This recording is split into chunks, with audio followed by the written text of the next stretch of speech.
الحمد لله وحده والصلاة والسلام على من لا نبي بعده صلى الله عليه وسلم أما بعد فتفسير سورة الإخلاص لتفسير ده سورة الإخلاص قال الله عز وجل بسم الله الرحمن الرحيم قل هو الله أحد الله الصمد لم يلد ولم يولد ولم يكن له كفوا أحد البسملة سبق الكلام عليها. Pour ce qui est de la basmala, cela a déjà été expliqué précédemment. ذكر في سبب نزول هذه السورة أن المشركين أو اليهود قالوا للنبي صلى الله عليه وسلم صف لنا ربك فأنزل الله هذه السورة. Pour ce qui est de la cause de la révélation de cette sourate, ce qui a été dit par rapport à ça, c'est que les idolâtres ou bien les juifs ont dit au prophète sallallahu alayhi wa sallam, décris-nous ton Seigneur. Et Allah a révélé cette sourate. قال الله تعالى قل. Allah dans le début de la sourate il dit قل, dis. Dis, il est Allah l'unique. Dis. Dis الخطاب للرسول صلى الله عليه وسلم وللأمة أيضا. Lorsqu'Allah dit dis, D-I-S, à l'impératif, c'est un discours, c'est un ordre qui est destiné au prophète sallallahu alayhi wa sallam ainsi qu'à toute sa communauté. Huwa Allahu ahad. C'est Allah. Il est Allah l'unique. Huwa ضمير الشأن عند المعربين ولفظ الجلالة الله هو خبر المبتدأ وأحد خبر ثان الله الصمد جملة مستقلة. الله أحد أي هو الله الذي تتحدثون عنه وتسألون عنه. أحد. Il est Allah l'unique, c'est-à-dire celui dont vous parlez et au sujet duquel vous interrogez, c'est Allah. Ahad, c'est lui qui est l'unique, c'est-à-dire il est unique dans sa majesté et dans sa magnificence. Mutawahhidun bi jalalihi wa 'azamatihi. Laysa lahu mathil, il ne possède aucun semblable. Wa laysa lahu sharik, et il ne possède aucun associé. Bal huwa mutafarridun bil jalali wal 'azamati 'azza wa jalla. Au contraire, il est le seul et unique à posséder la majesté et la magnificence parfaite. Allahu as-Samad جملة مستقلة. بين الله تعالى أنه الصمد. أجمع ما قيل في معناه أنه الكامل في صفاته الذي افتقرت إليه جميع مخلوقاته. Allah Azza wa Jal dit dans sourate Al-Ikhlas qu'il est As-Samad. As-Samad. Et la définition la plus complète qui a été donnée de ce nom d'Allah, As-Samad, c'est Al-Kamilu fi sifatih, celui qui est parfait au point de vue de ses attributs. Alladhi iftaqarat ilayhi jami'u makhluqatih, celui dont toutes les créatures ont besoin. Donc As-Samad, c'est celui qui est parfait de par ses attributs et celui dont toutes les créatures ont besoin. فقد روي عن ابن عباس رضي الله عنهما أن الصمد هو الكامل في علمه الكامل في حلمه الكامل في عزته الكامل في قدرته إلى آخر ما ذكر في الأثر. Comme cela a été rapporté d'Ibn Abbas رضي الله عنهما qui dit que As-Samad, ça signifie celui qui est parfait de par sa science, celui qui est parfait de par son indulgence, celui qui est parfait de par sa puissance, celui qui est parfait de par son omnipotence, ila akhir ma dhukir, jusqu'à la fin de sa citation. وهذا يعني أنه مستغن عن جميع المخلوقات لأنه كامل. Et ce nom d'Allah signifie qu'Allah subhanahu wa ta'ala se suffit et qu'il n'a pas besoin de toutes ses créatures. Pourquoi? Car il est parfait. وورد أيضا في تفسيرها أن الصمد هو الذي تصمد إليه الخلائق في حوائجها. Et parmi les autres définitions et significations de Samad qui ont été données, c'est que Samad, c'est celui qui est visé et qui est recherché par toutes les créatures vis-à-vis de leurs besoins. C'est-à-dire c'est celui qui est visé, qui est recherché par toutes les créatures afin de combler leurs besoins. وهذا يعني أن جميع المخلوقات مفتقرة إليه. Et cela signifie que toutes les créatures sont dans le besoin d'Allah subhanahu wa ta'ala et qu'elles ont besoin de lui. وعلى هذا فيكون المعنى الجامع للصمد وهو الكامل في صفاته الذي افتقرت إليه جميع مخلوقاته. Et en conclusion, le sens général et le sens global de ce nom d'Allah As-Samad, c'est Al-Kamilu fi sifatih, celui qui est parfait de par ses attributs, Alladhi iftaqarat ilayhi jami'u makhluqatih, celui dont toutes les créatures ont besoin et ne peuvent se passer de lui. Lam yalid wa lam yulad. Lam yalid, il n'a pas engendré. لأنه عز وجل لا مثيل له والولد مشتق من والده وجزء منه كما قال النبي صلى الله عليه وآله وسلم في فاطمة إنها بضعة مني. Allah Azza wa Jal n'a pas engendré. Pourquoi? Car Allah Azza wa Jal ne possède aucun semblable. Or, l'enfant, le fils, c'est une partie de son père. Comme a dit le prophète sallallahu alayhi wa sallam à propos de Fatima, sa fille, il a dit Innaha bad'atun minni, elle est une partie de moi. C'est bien la preuve que l'enfant, c'est une partie de son père. Donc Allah subhanahu wa ta'ala n'a pas engendré. Car s'il avait engendré, subhanahu wa ta'ala wa hasha, ça voudrait dire qu'il y aurait une autre divinité. Or, ce n'est pas le cas. Wallahu jalla wa ala la mathila lah. Allah subhanahu wa ta'ala ne possède aucun semblable. ثم إن الولد إنما يكون للحاجة إليه إما في المعونة على مكابدة الدنيا وإما في الحاجة إلى بقاء النسل والله عز وجل مستغن عن ذلك فلهذا لم يلد. Et parmi les autres raisons qui prouvent qu'Allah subhanahu wa ta'ala n'a pas engendré, c'est que engendrer et donner naissance à quelqu'un, généralement, c'est pour chercher de l'aide afin de lutter contre les difficultés de la vie.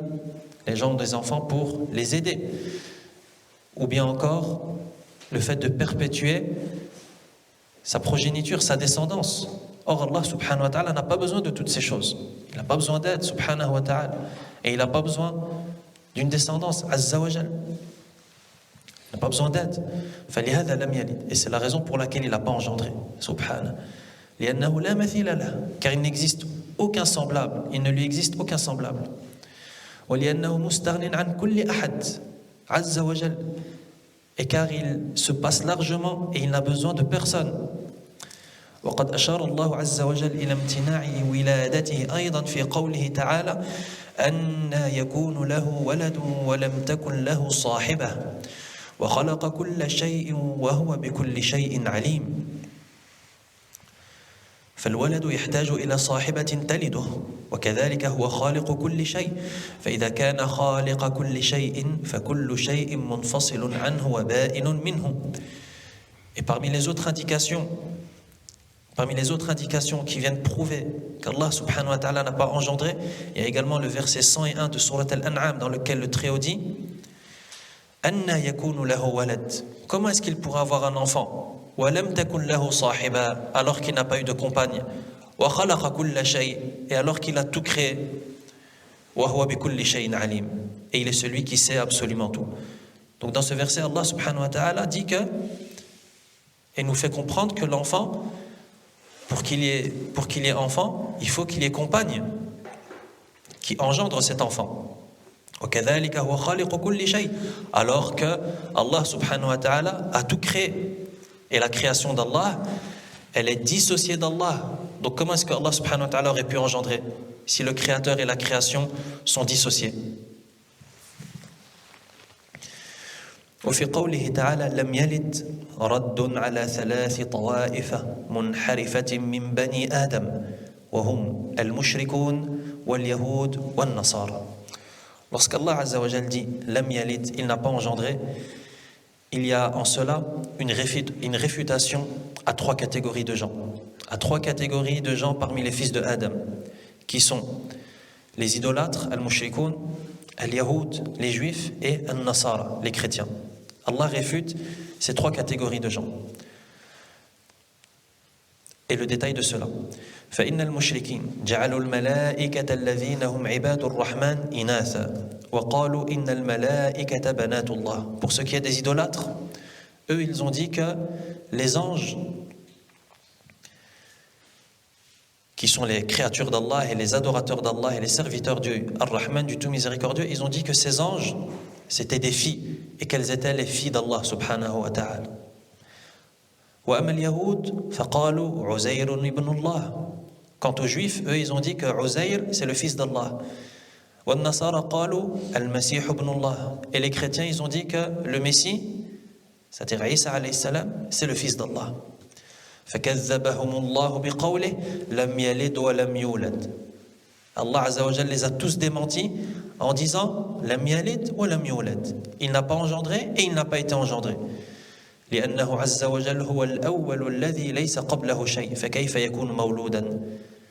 Car Allah subhanahu wa ta'ala, parmi ses noms, il y a Al-Awwal, c'est-à-dire le premier qui n'est précédé par personne. Donc comment est-ce qu'il aurait pu être engendré si c'est le premier qui est précédé par personne? Subhana. Ensuite le Très-Haut dit وَلَمْ يَكُنْ لَهُ كُفُوًا أَحَدٌ. Et il ne possède aucun semblable. أي لم يكن له أحد مساويا في جميع صفاته.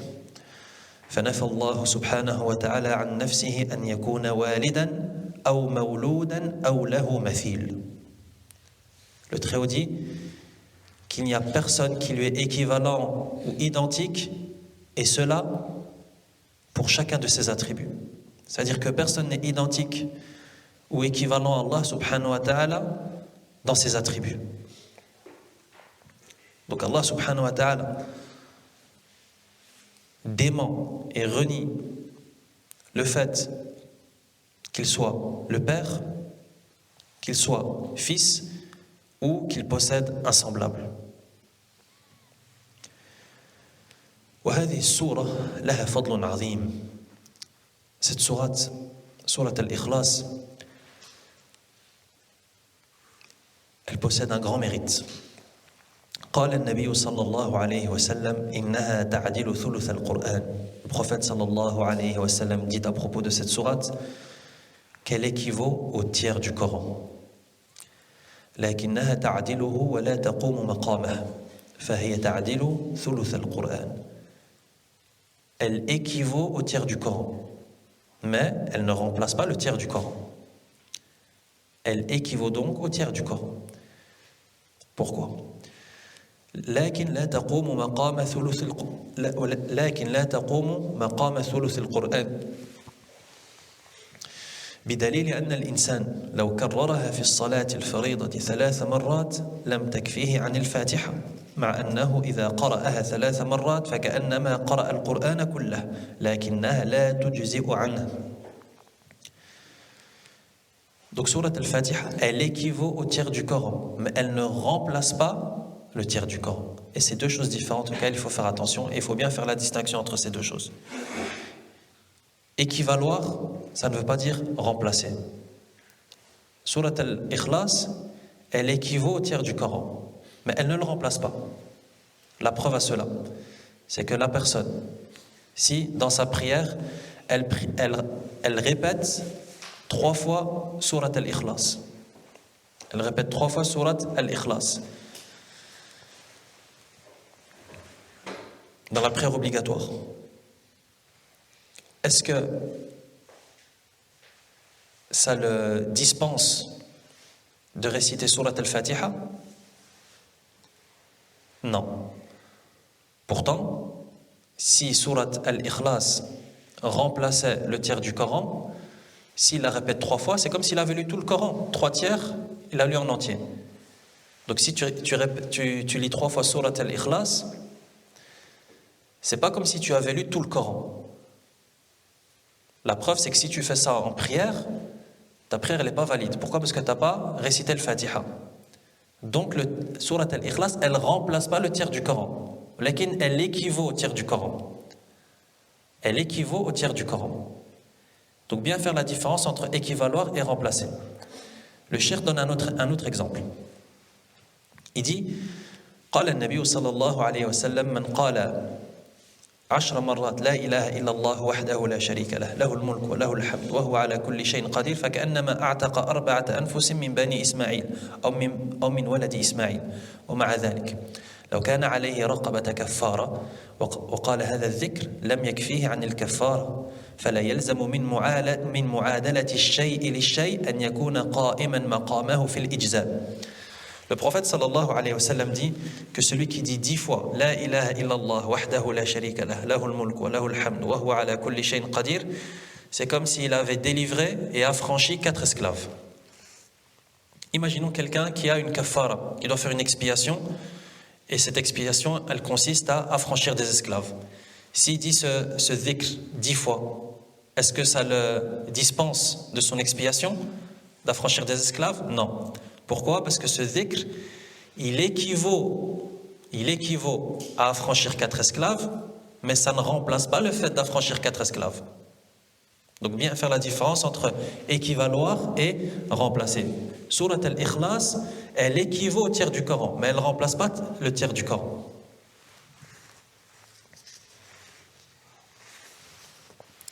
هذه السورة كان الرسول صلى الله عليه وسلم يقرأ بها في الركعة الثانية من سنة الفجر أو في سنة الفجر وفي سنة المغرب وفي ركعتي الطواف وكذلك يقرأ بها في الوتر لأنها مبنية على الإخلاص التام لله ولهذا تسمى سورة الإخلاص. En conclusion, cette sourate, le prophète sallallahu alayhi wa sallam, il la lisait dans la deuxième unité de prière de la Sunna del-Fajr. Les 2 unités de prière surérogatoires compris avant la prière obligatoire du Fajr. Le prophète sallallahu alayhi wa sallam lisait Surat al-Ikhlas dans la deuxième unité de prière de cette prière surérogatoire del Fajr, Sunnatul Fajr, ainsi que dans la deuxième raka'a de la prière surérogatoire del Maghrib, celle comprise après la prière del Maghrib, les 2 raka'a surérogatoires, ainsi que dans la deuxième unité de prière de la prière qu'on fait durant le tawaf, après le tawaf. وكذلك يقرأ بها في الوتر. Et de même qu'il la récitait durant la prière du witr. Pourquoi? Car cette prière, elle est basée, elle repose sur al-ikhlas at-tam lillah, la sincérité pure et exclusive d'Allah subhanahu wa ta'ala. وَلِهَذَا تُسَمَّى سُورَةَ الْإِخْلَاصِ.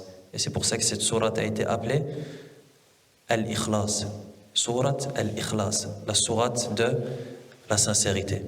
نسأل الله أن يرزقنا الإخلاص في القصد والنية والإحسان في القول والعمل وصلى الله وسلم على نبينا محمد وعلى آله وأصحابه أجمعين.